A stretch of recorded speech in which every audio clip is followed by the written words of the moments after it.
今日は1位から3位を発表します。皆さんこんにちは。歌舞伎 YouTuber の電脳バフです。いやー、素晴らしい晴天ですけども、今日は12月大歌舞伎初日に来ました。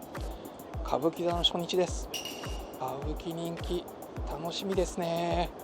今日は最初の超歌舞伎から最後の火の鳥まで本当にバラエティーが飛んでます。さあ、私のランキングはどうなるか楽しみです。それでは行ってみましょう。歌舞伎座へレッツゴー。私のランキングこれから発表します。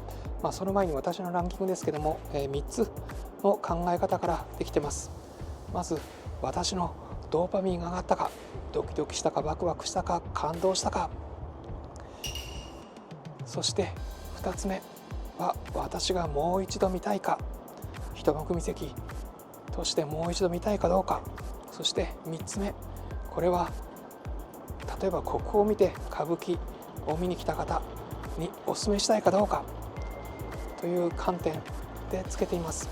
あくまでも一幕見席用ですので、その参考にしてほしいし、ぜひ皆さん自分の目で確かめてください。それでは1位から3位を発表します。本当に激戦です。差は少しです。第3位は第3部火の鳥です。今火の鳥が終わりました。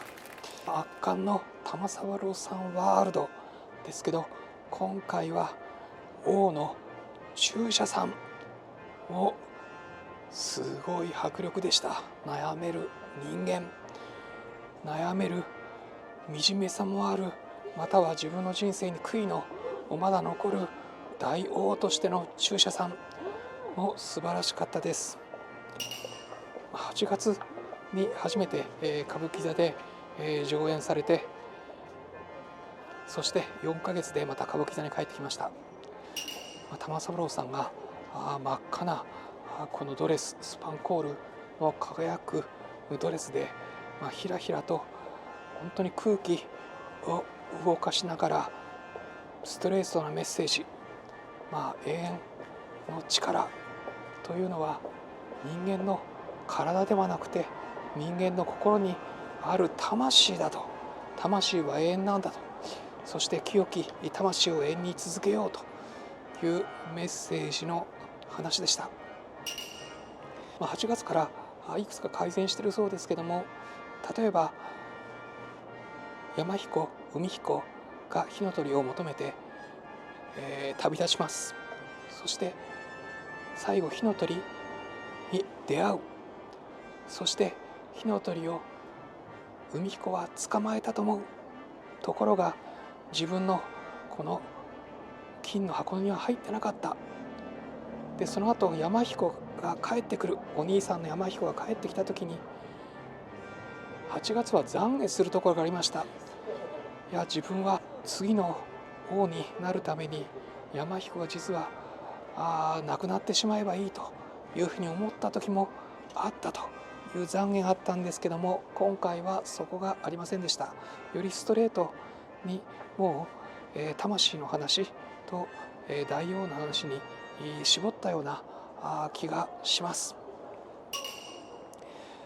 舞台自身は例えばラスベガスで、シルク・ドゥ・ソレイユがやってますけども、シルク・ドゥ・ソレイユの中でも海をテーマにしているのが王、そして火をテーマにしているのがカーというのがあります。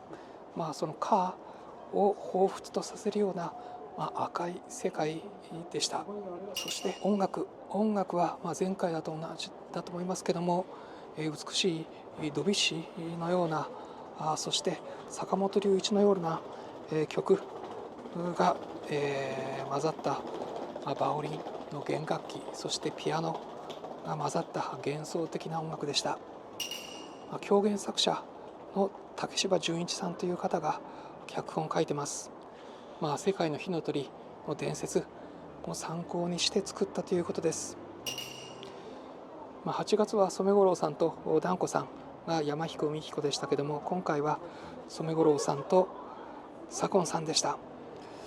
本当に素晴らしい世界観で素晴らしい美術、そして、ダンサー、バレリーナでしょうか、全部で、海彦山彦が、魑魅魍魎に襲われるところも、25名以上のダンサーが出て、舞台を駆け巡りました。一つ、心配というか私の意見ですけども、やはり音楽を全部録音にしてしまうと、これは伝統文化を担う、生の竹本、義太夫、そして長唄、常磐津、いろんな演者たちのやっぱり仕事の機会が失われる。やっぱりそこ全く全部録音というのはないんじゃないのかなと、そこは改善した方がいいと思いました。例えばブロードウェイでは必ず生のバンドを入れることが決まってます。何人以上使いなさいというのが決まってます。そういうやはりこの貴重な伝統の音楽を残す機会、演奏する機会を増やすということも必要だと、そこだけがちょっと懸念としてありました。とはいえより研ぎ澄まされたこの玉三郎さんワールドが、まさにその玉三郎さんが次世代に残したい、または自分のこの美しい美の生涯をかけたメッセージだというふうに受け取って、ありがたくこれからも歌舞伎、そして伝統芸能、そしていろんな舞台を見たいと思います。いや本当に中車さん、シワが刻まれた苦悩の王、そして最後は胸に手を当てて、そして、魂に気づく。いやこの王の迫力、中車さんも素晴らしかったと思いました。ということで、この2回目の火の鳥のレポートでした。ぜひ本物の舞台を見てください。永遠の力、魂、私たちも大事にしましょう。今日も左近さんが活躍していましたけども、左近さん来年第3代目の尾上辰之助を襲名します。実は来年1月の22日の木曜日、世田谷文学館で初代の辰之助の話が聞きます。国立劇場であられた亀山先生に話をしていただきます。よろしければお申し込みください。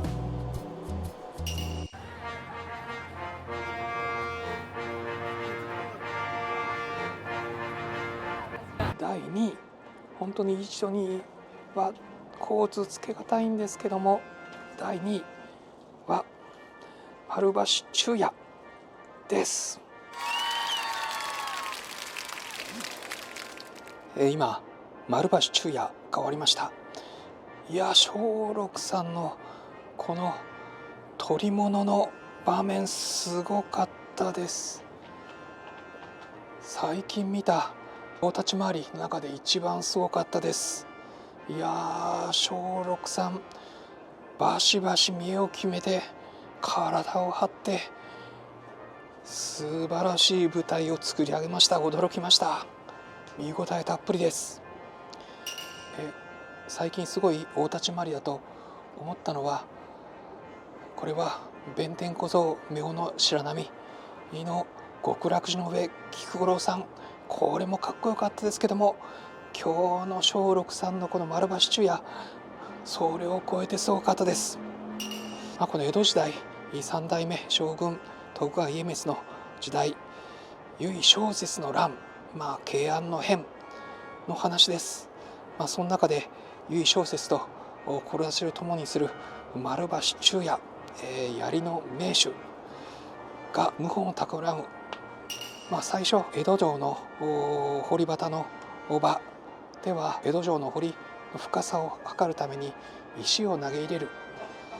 ここで、酔っ払いながらの演技なんですけども、途中犬が出てくる。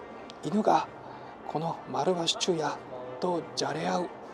そこ実は犬の演技、そして犬の鳴き声もものすごくトレーニングしているそうです。ぜひこの犬の妙技をご覧ください。そして松平伊豆守信綱の中車さんが出てくる。中車さんが丸橋中也にそっと傘を差し出す。でもそこで何かを感づかれたかもしれないという静かな終わり方。そこから丸橋中也の十位この場というところで自分の謀反の計画を話す。でもそれを立ち聞きされてしまった。そして母親は自害する。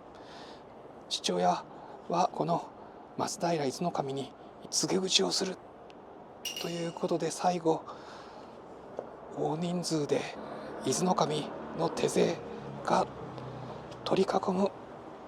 家の中からの戦いの場面、そこでも20名ぐらいの取り物です。そしてそこから回り舞台がぐるりと回って、今度は屋外になる。井戸端での立ち回りとなる丸橋中也、なんと槍を取り上げられて、で今度は家の鴨居の柱を自分の力で剥ぎ取ってそれを武器にしてしまう。木材を武器にした大立ち回り、手に合わせを握ります。ぐるんぐるん回す。途中プロレスのようなシーンもありました。そして音楽が相撲甚句のようにゆったりしてるんですよね。そのスローな曲の中での美しい立ち回り、顔のもう半分は血まみれです。そこからまるで夏祭りなにわ鏡のように自分に井戸の水をかける。そしてさらに戦いは続く。そして先日見た義経千本桜の古今を打ち死にのような縄を使った美しい立ち回り。でも最後は25名を超える取り手たちに囲まれて捕まってしまう。その最後井戸の上で見栄を切る。これは想定外の面白さでした。この場面で見せられる相方は中也相方というそうです。この大立ち回りすごいですね。これはぜひおすすめします。さすが川竹木阿弥作。素晴らしかったです。歌舞伎の神髄、一つの神髄を見たという感じです。おすすめです。それでは次の公演に行ってみましょう。レッツゴー。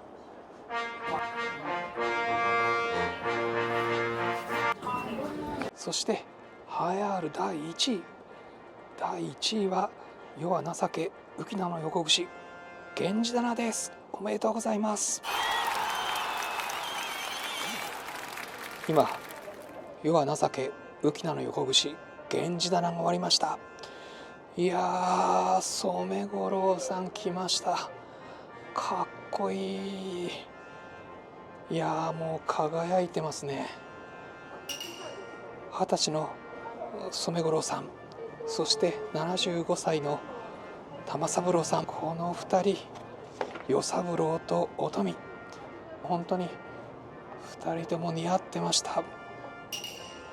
すごい、ものすごくよくできたストーリーだと思います。与三郎の染五郎、初めてグラムロックというのが出てきて、デビッド・ボーイが初めて出てきたような、私にとっては衝撃でした。男性が中性的な格好して色白でガンガンかっこいいロックをクールに歌う。そんなデビッド・ボーイのような染五郎さんでした。そしてこれは今の幸四郎さんじゃなくて、おじいさんの幸四郎の若い頃に顔立ちが似ているなという気もしました。面影が感じられます。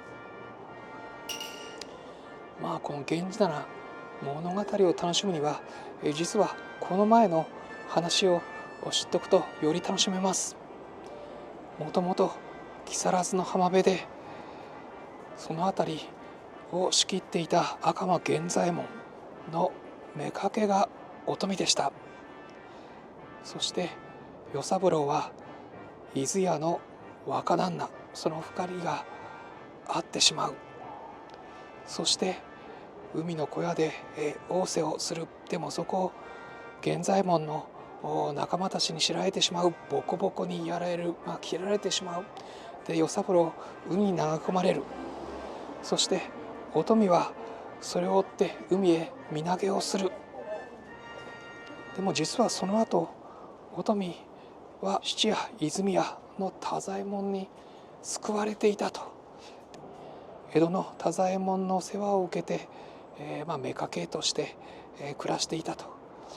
でもお富さんは、体の関係はなかったのよというのが始まりです。いや、よくできてるなと思うのは、この玉三郎さんのお富、たまたまあった番頭の藤八を、雨なので、部屋に入れて藤八に化粧してあげる、おたふくみたいな、化粧をする。そしてそれを鏡で見せる。ちょっとお富さんに言い寄ってきた藤八へのいたずらです。そこは笑いを取っていく。でもその後コウモリの安と与三郎が一緒にゆすりに来る。玉三郎のお富さん一人のとこにゆすりに来る。でその途中で与三郎は気づく。これはお富だというところで、なんという人生でしょ